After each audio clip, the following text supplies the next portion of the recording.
So our first speaker today is Maria Pena, and I had actually the pleasure of first meeting Maria back in 1994 and 1995 when I was working in Barbados as a project assistant. So we go way, way back. And we've stayed in touch as friends, and it's only recently, actually quite excitingly, that we've reconnected also on a professional basis through our common interests around equity in fisheries, particularly around gender dynamics in fisheries. And so Maria is a project officer at the Center for Resource Management and Environmental Studies, or CERMES, at the University of the West Indies, UE for short, which is in Barbados on Cave Hill campus. And she has 20 years of experience in Caribbean small-scale fisheries and has worked on fisheries management, gender analysis, marine resource governance, climate adaptation, and disaster risk management, to name a few of her expertise areas. And she's actually currently pursuing a PhD at UE, which is focusing on integrating social science into the Barbados blue economy, as well as blue justice, with an emphasis on small-scale fisheries. And Maria is joined by Michelle Barrow, who is a Barbadian artist and educator who has spent 30 years using theater to spark dialogue, inspire, and drive social change. She's a graduate of Edna Manley College for the Visual and Performing Arts in Jamaica and the University of Bradford in the UK. And she has facilitated popular theater training and animated performances in multiple geographies, including many across the Caribbean and as well in South Africa. And she's currently facilitating theater for development with young people and the voices from the Shore Theater Collective in Barbados. So please join me in welcoming both Maria and Michelle, and looking forward to your presentation today. Thank you. So I'll pass the floor over to you, Maria. Thank you so much, Colette, for that great introduction. Hi, everyone. It's really great to be here with you. Michelle and I are very much looking forward to sharing the work we're doing with unpopular theater with women fisherfolk in Barbados. And as Colette said, this work actually contributes to a case study for my PhD research, where I'm exploring popular theater as an innovative participatory approach to fisherfolk advocacy for justice in Barbados.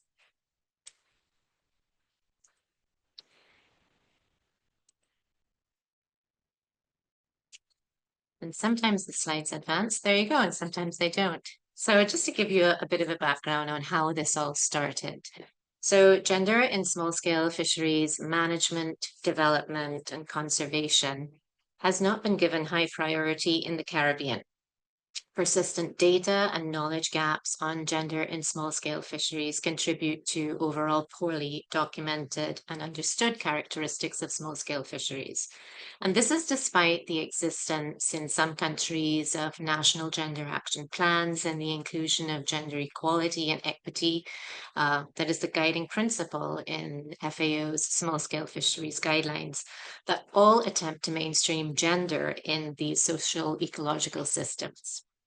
So what that means is that gender characteristics of Caribbean small-scale fisheries, such as equality and equity of resource allocations, rights, status, and responsibilities, are very poorly documented.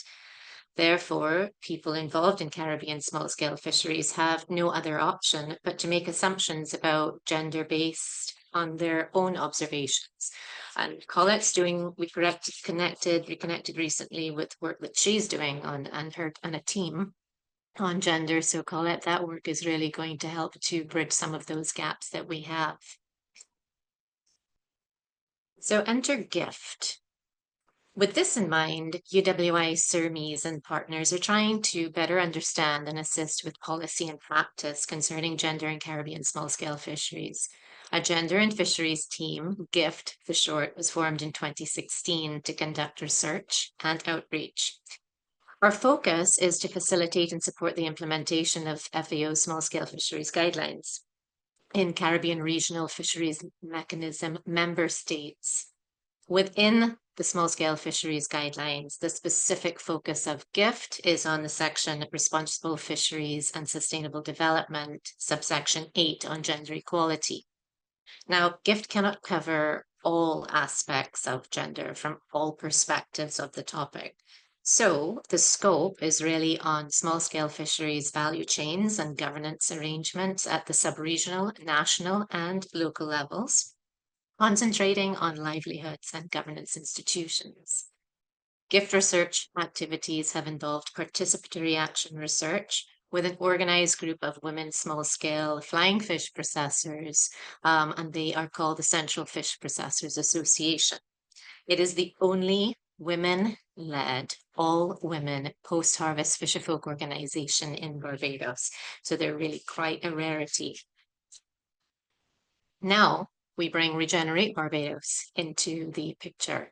So Regenerate Barbados is a recently formed network of people who live in Barbados and are deeply concerned that the pathway to physical and economic development for the island also takes into consideration the very important social and human dimensions of people's current well-being, that of their children, and those in the future. Regenerate Barbados seeks to reorient Barbados away from more of a GDP focus towards a human well-being approach to development. It comprises individuals and groups in Barbados who are actively involved in sustainability and social justice initiatives and issues, whether they're government, private sector, NGO, for example. And there are four working groups within this network, one of which is the social justice group. And Michelle and I met through our participation in the social justice group. So, quite quickly, a Gift Regenerate Barbados collaboration was formed.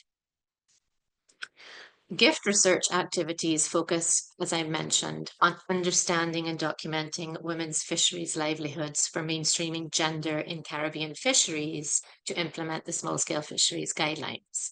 Regenerate Barbados, and by extension, its social justice group, aims to ensure that those who do not have strong agency and input international and even sectoral socioeconomic decisions can contribute to how development proceeds for a socially just Barbados.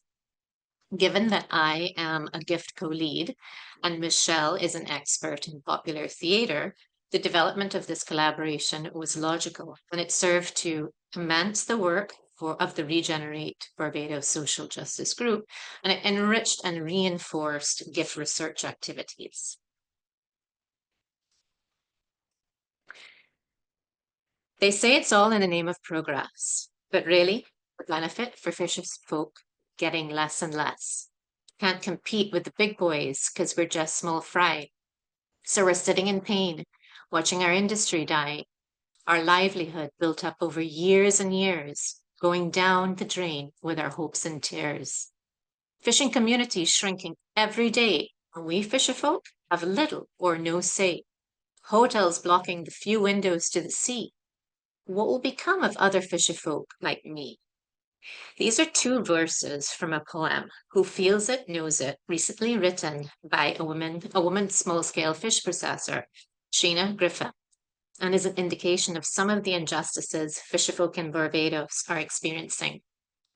They are experiencing increasing marginalization. They are concerned about their apparent invisibility and lack of voice in the blue economy, in climate change, and national social protection initiatives and strategies. But motivated and empowered fisherfolk can instigate and influence change. Empowering fisherfolk for justice advocacy requires innovative and novel approaches, such as popular theatre. So, fisherfolk are impacted by numerous types of acts of unfairness or violation of rights. State-run landing site facilities are arenas of power dynamics. Some injustices seem mainly to be based on an economic hierarchy of occupations, at which fisherfolk form the base and hence are the most vulnerable. In other cases, injustices arise from policies and practices estimated to contribute more to the national economy. The injustices are linked to social, climate, and blue justice, which are all rights-based ethics and key advocacy issues globally. Advocacy is needed to navigate and to deal with such injustices. But unfortunately, few fisherfolk can afford to challenge state workers, institutions, and processes, either in terms of earnings lost when participating in events or in terms of opportunities denied in retaliation. So many fisherfolk, both men and women, young and old, have come, unfortunately, to accept and to live with the injustices they perceive, creatively finding ways to work around and to adapt to them rather than resolve them. As I mentioned at the beginning, this research is a component of my PhD, and the main goal of it is to determine how the acquisition and the application of social science data and information in small-scale fisheries cases can make a difference in Barbados's blue economy and blue justice approaches and outcomes. And one of the cases, of course, is this one on popular theater. So if you haven't heard of popular theater before, it's a new approach to fisherfolk advocacy and empowerment in Barbados. And it's used to communicate problems and possible solutions, or even trade-offs to be considered in decisions. It's a participatory tool of popular education and community organizing. It was originally developed in the early 1970s by Augusto Bau as a part of a Peruvian literacy program. And the approach is based on Paulo Freire's model of participatory education. It challenges the traditional banking approaches to learning, where students are really just passive knowledge recipients. Freire equated teachers to bank clerks, for example, and saw them as depositing information into students rather than drawing out knowledge from individual students or creating inquisitive people with a thirst for knowledge. So therefore, popular theatre combines narrative research with reflective practice. And now I'm going to hand over to Michelle, who will give you an introduction to popular theatre.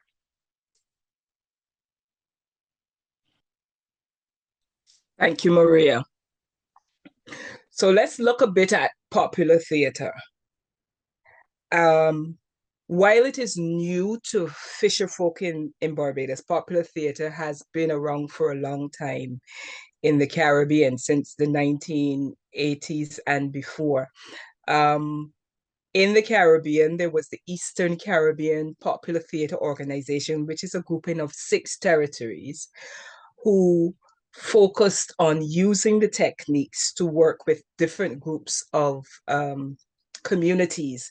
These are geographical communities as well as people communities like women and youth and farmers and so on. In Jamaica, there's the Sistren Theatre Collective, which is a group of women who swept the streets but came together to use theater to look at issues affecting them as women. And so it has also been around in Africa. It is theater for the people, with the people, and by the people. So the people are involved. They're the ones who set the tone because they know the issues for themselves. Like Sheena's poem said, who feels it knows it. And so the key thing about popular theatre is involving the people. It speaks to ordinary people in their own language and deals with issues that are relevant to them. Lots of times, development workers see issues and want the people to work on the issues that they see. But one of the key things about popular theatre is starting where the people are at and getting their concerns heard and addressed. It concentrates on awakening the capacity of those involved to participate, to make their own decisions, to organize for themselves for common action. So you meet them for the first time, you involve them in activities, participatory activities like games and songs and dances, cultural forms that are peculiar to them. And you develop a piece and you take it out to the community. But it's not just for entertainment. It is for raising awareness and having them look at where to next. So that the popular theatre presentation is just the first part. It is that tool for action. And usually this action is about social justice. Has been done mainly with marginalized people across Latin America and the Caribbean and Africa.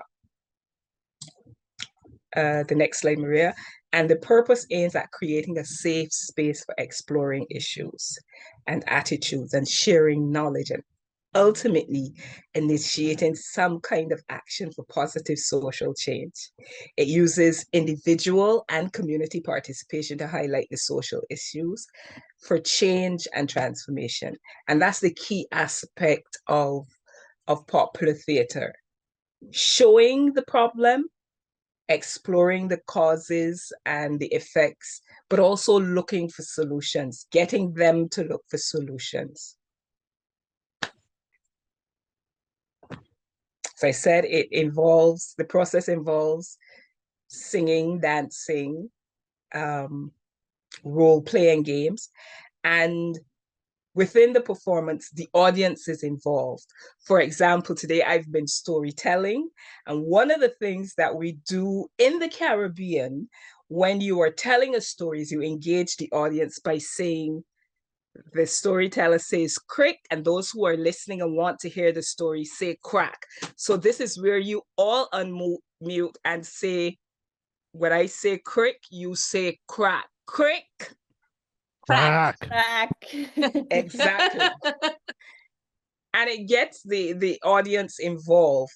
The children, there's another one we say, my children, and they all say, yes, mama. That's called call and response. And then you also have things where you get them singing. For example, we have sea shanties where the fishermen sing songs as they are rowing. Or there's a call that the fishermen use. For example, if I say heave, what would you say? Oh. Yes, exactly. Heave, and you say ho. And you incorporate this in your storytelling or in your presentation. Everybody, I want you to grab your arms like this, and you're going to row a boat. And we're going to sing, you gotta pull them oarsmen, pull them oarsmen, pull them oarsmen, pull them oarsmen, pull them oarsmen, pull them oarsmen, pull them. Pull them. So you incorporate things that people know and that are of, whether they know them, you can teach them, but it involves them in what's happening, the audience who have come to watch. And this is in the actual performance. Next slide, Maria, please.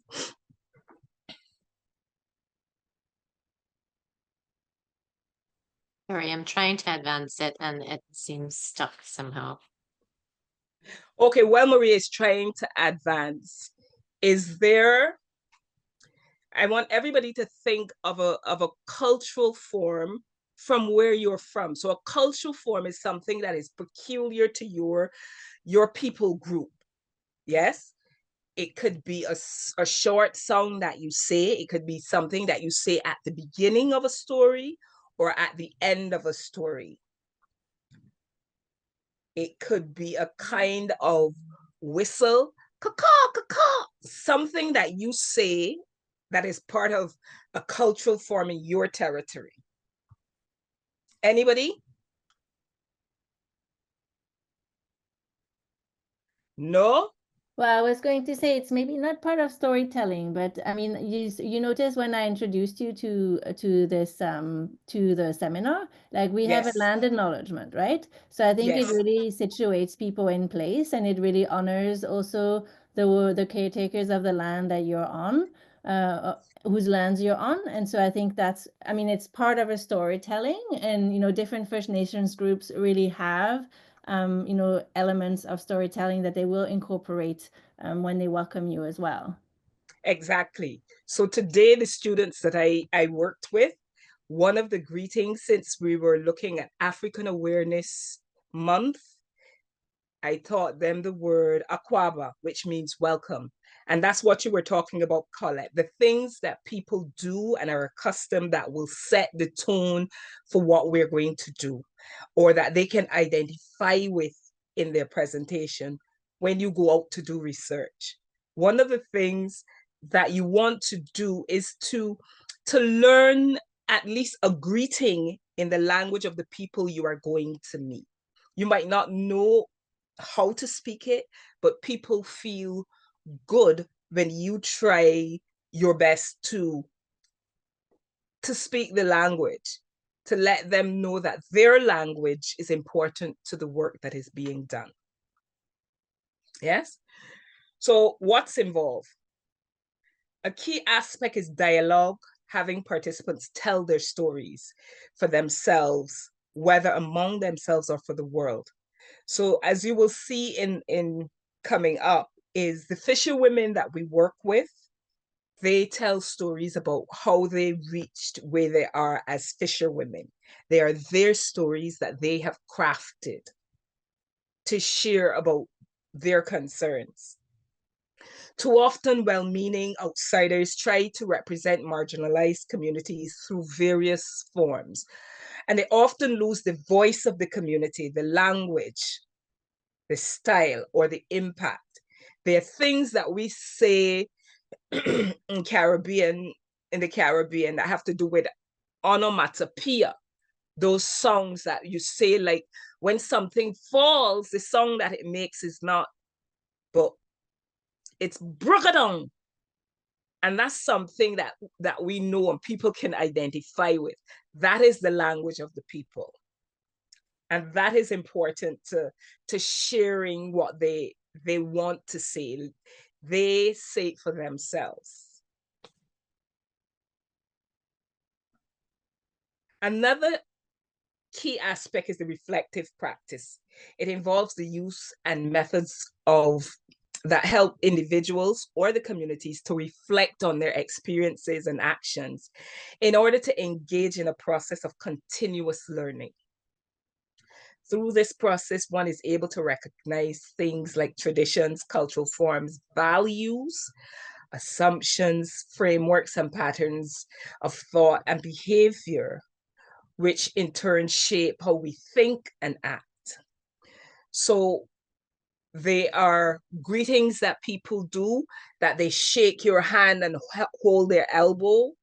These kinds of traditional forms. There are people, the French kiss on one cheek and kiss on the other. These are the kinds of cultural traditions that we look at and explore. The work of Voices from the Shore Theatre Collective comes out of this process. The name Voices from the Shore, they came up with. They're a group of women who work on land. Many of them would like to be able to work on the boats, go out to sea and so on. But because of stereotypes of women on boats for long periods of time away from their children or on a boat with men, they aren't able to go yet. Hopefully this work that we're doing will change the male perspectives as well as female perspectives on what women can do. Yeah. Michelle. And I just wanted to highlight, what is used in popular theater. So I'll play this video very quickly. This is, of course, using song. Oh, see, oh, see, oh, see, oh, see. You give me power, you give me pride, you strike for me with every strike. Oh, see, oh, see. for sure. We'll see you at GCFI. So that was done as just as a promo. We took the group to the Gulf and Caribbean Fisheries Institute in Guadeloupe last year in November. So that is part of their presentation, just a bit of a glimpse of it, a teaser that was given. We use it for advertising. Oops, and then this is a tableau which Michelle uses quite often as well. And Michelle, if you want to explain. So this tableau was from when the group went to St. Martin to the Climate Justice Youth Camp, and we facilitated one of the sessions, which looked at getting the participants to identify issues through theater, through popular theater, and then coming up with a tableau. So for those of you watching, what are the issues that you see in the tableau?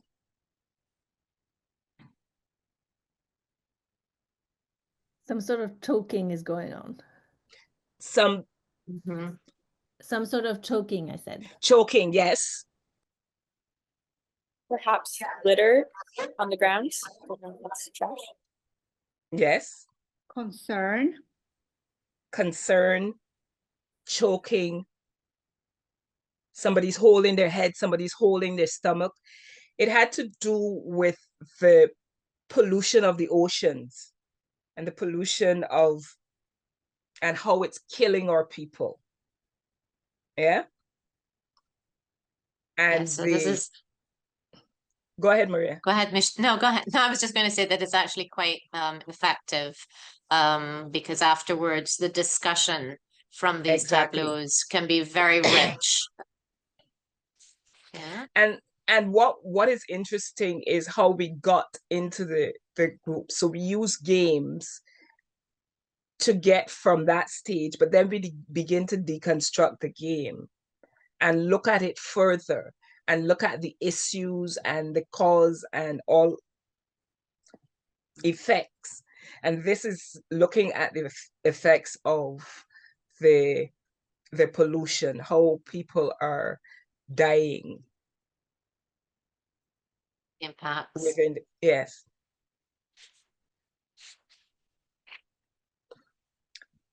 Where it leads to further discussion. A performance for or with an audience is not the end of the process, but rather the starting point for further discussion, research, reanalyzing of the problem, causes, effects, and a new approach to solutions and follow-ups.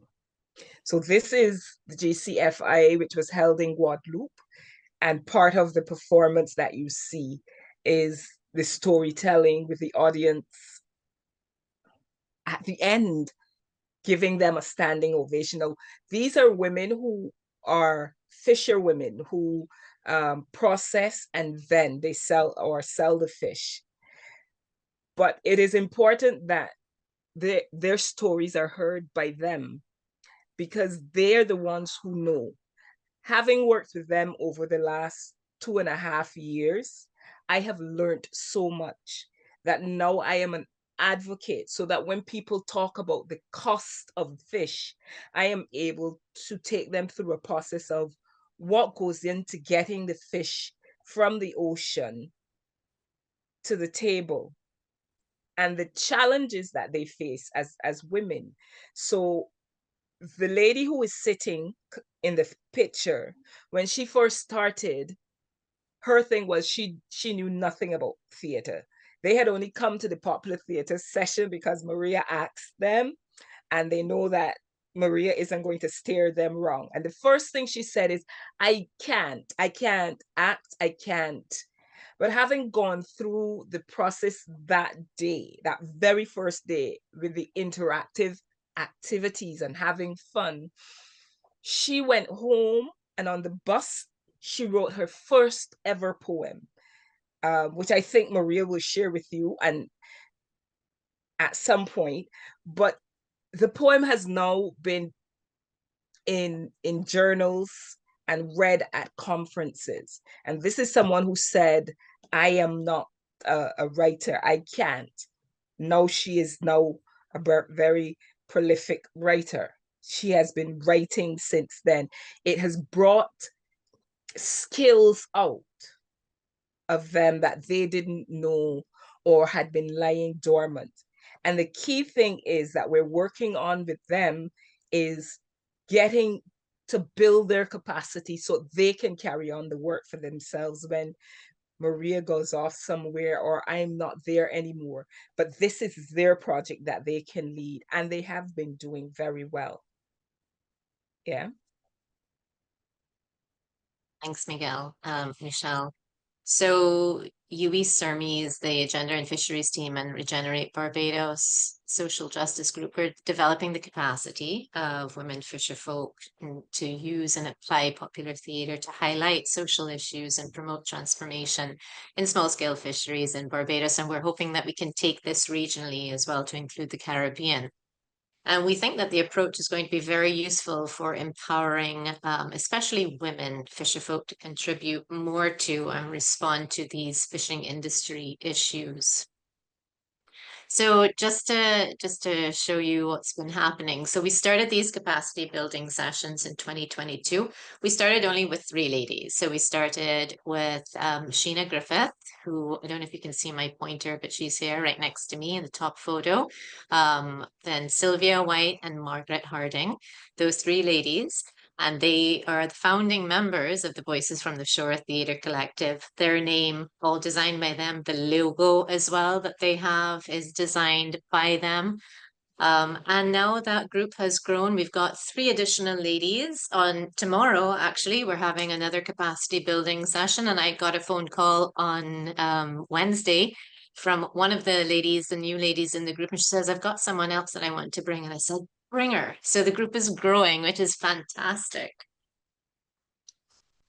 And really, all of this is about its family. I often give this story. So one of the new ladies who joined the group, she had wanted to join for the longest while. And I visited the Bridgetown Fisheries Complex and I saw her. I said, how come you're not coming? You said you wanted to come. And she said, but I'm looking after my 2 grandchildren, my 2 grandsons. I said, how old are they? 8 and 14. I said, why don't you bring them? She said, can I? I said, of course you can. And she said, but I didn't think that I could. I said, no, come. And from then, she's been bringing them. They're joining our sessions, as you can see here in this top photo. This is Kimar and Josiah, and they come along to our sessions. They join in the activities, as Michelle would tell you as well. And they're very interactive, these 2 boys.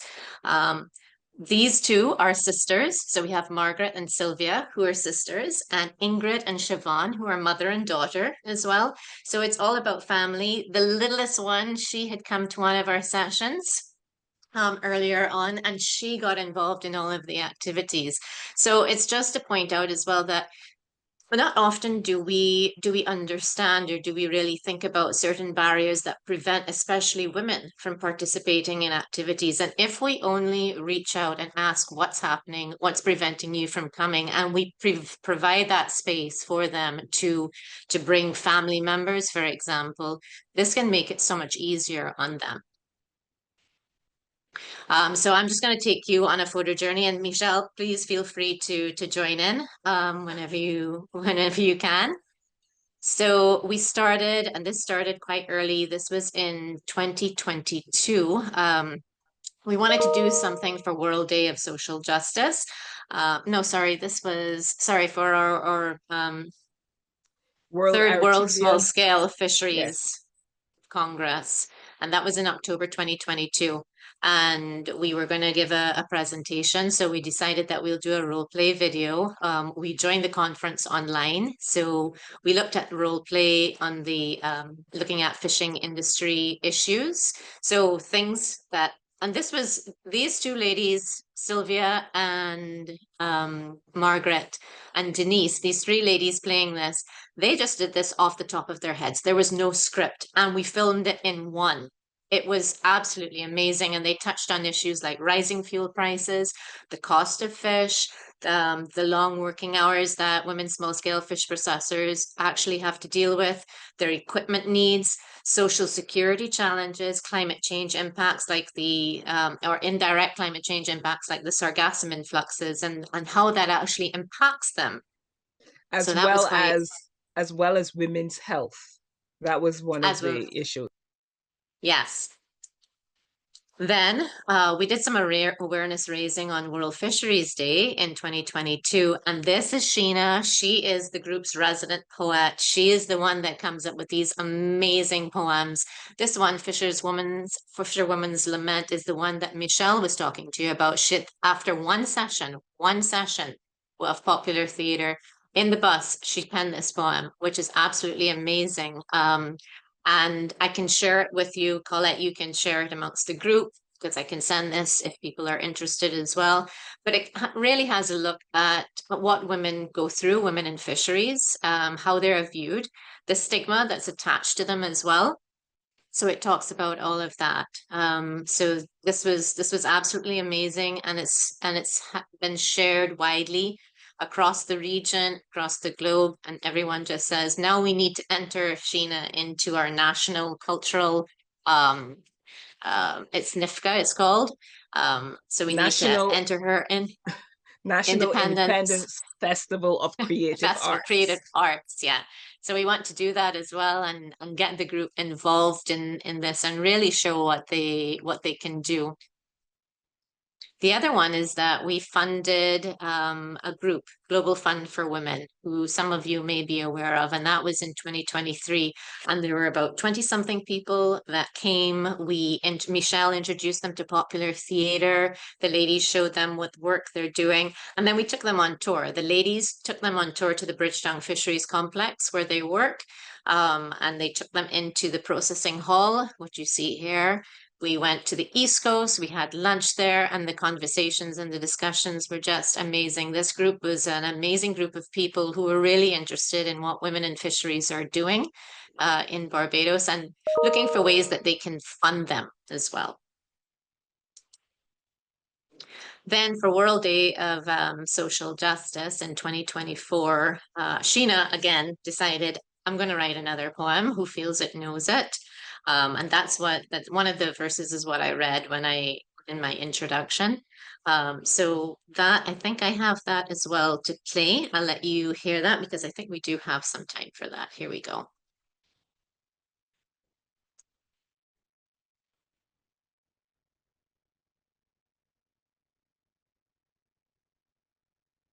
Oh, injustice.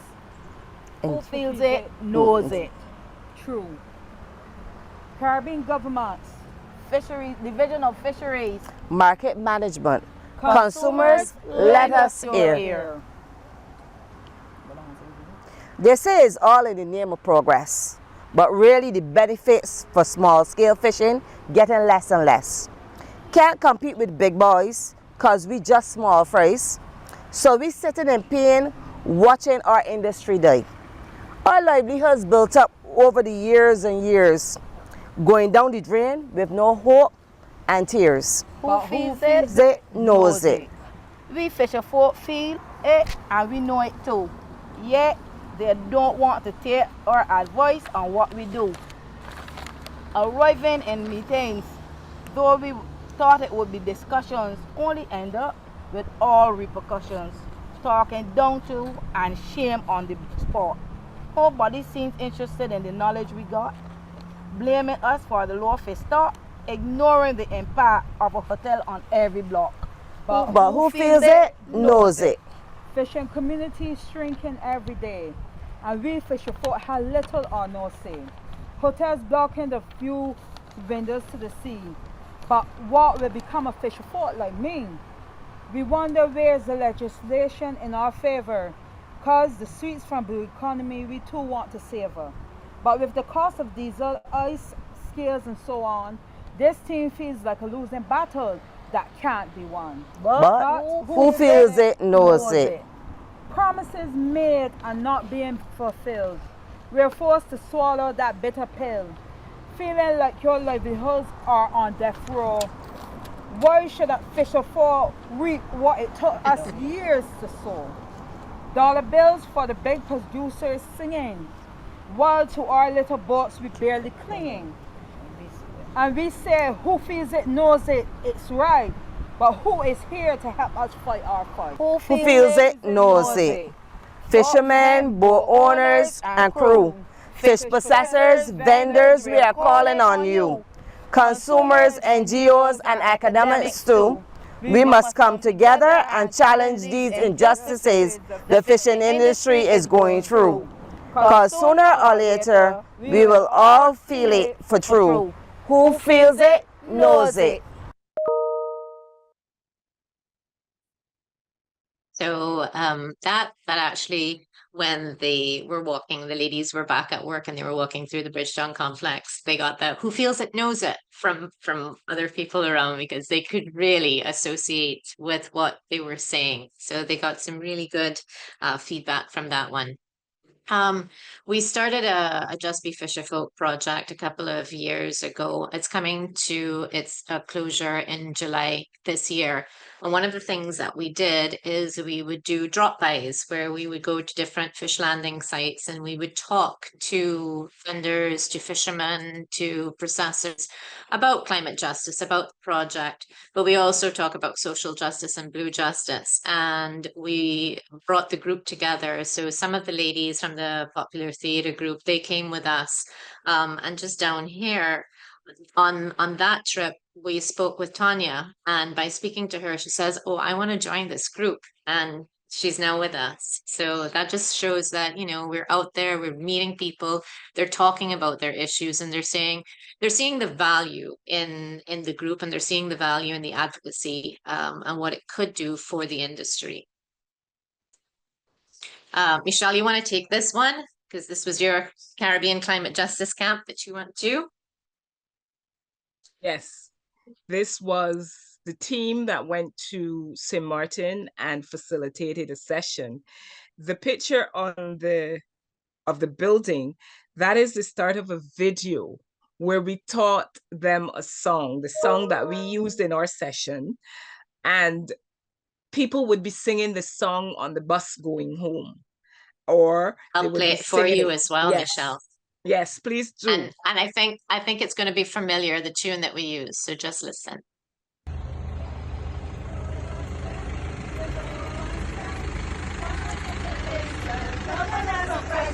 Come, let's chat. Come, let's chat. Climate justice. You know what's that? You know what's that? Now the song is being used by participants all over the world. Yes, I'm sure, because all the participants came from around the world, and they were trying to create a song for the closing video, but instead of, they just went with that song. And it has been used by one of the participants here in Barbados working with children. And the women from Voices from the Shore, these 3 women are facilitating a session with children, and they have taught the song to the children. So thanks, Michelle. Oops. Okay. And then in Fisherfolk Month last year, June, we decided that we get the group together, and again, we go to each of the landing sites had their own specific events. So we would join in them. We wanted to be seen, and we wanted the ladies to talk to fisherfolk about the issues. What are the climate justice issues? What are the blue justice issues that they're facing, and the social justice issues? So we've been doing that. We want to do that again this year. But really what we want to do is we want to have these really facilitated conversations as well with people. So we'll pull people aside and we'll get to hear what they're thinking, and even what, you know, how they would define the injustices that they're facing. And then, as we said, in November, early November, we took the entire group to Guadeloupe. Everyone was so excited. They were preparing for months the presentation. We don't have time to show it now because it's about 15 minutes, but I've put the link to the YouTube channel that you can go to have a look if you're interested afterwards. And what we did is Michelle said that during the week of the conference, we would have little demonstrations. So we would tell people to meet us at specific places, and she would go through the demonstrations of popular theatre and various things, tools and techniques that are used.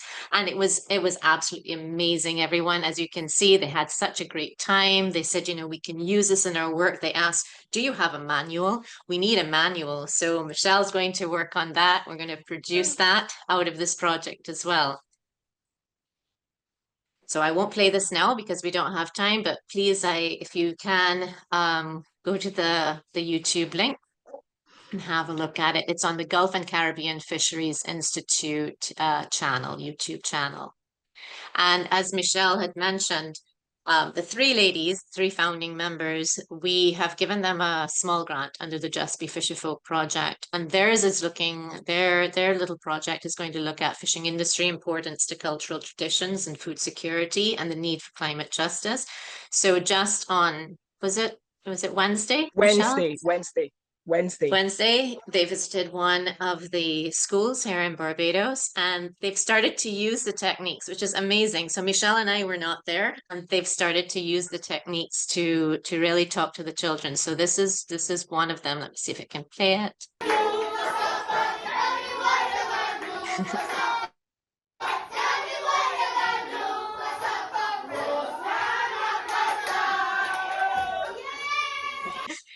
So that's a little game that is traditionally played in Barbados, and incorporated it into the discussions that they were having with them.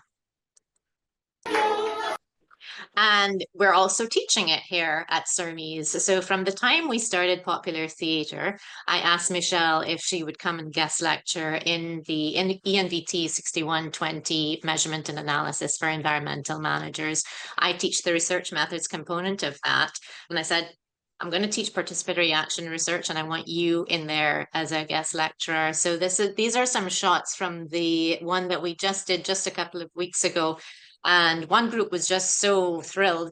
They've done this really neat photo. They took the photo and they've artistically changed it.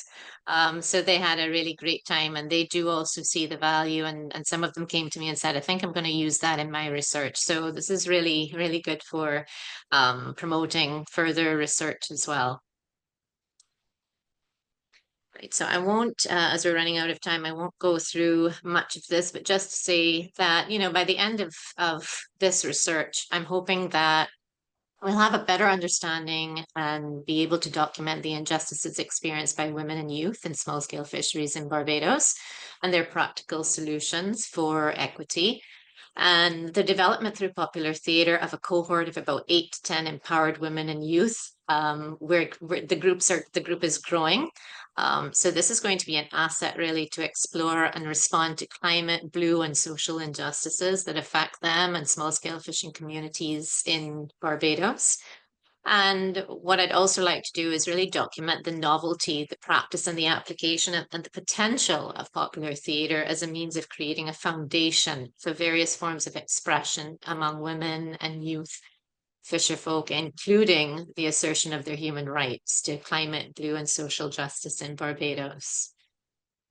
So again, really hoping that out of this, we have an improved understanding of fisherfolk injustices in Barbados, and that a core group of women fisherfolk are really going to make collective interventions at the local and national levels regarding the blue economy, regarding climate change adaptation and mitigation, and social protection initiatives and policies. And the experiential learning that will be really invaluable to me in future Surmies research and project work with women and youth in fisheries and fisherfolk organizations. So thank you so much. It's been great to be here. And if you have any questions in the remaining time for Michelle and I, would be happy to answer them.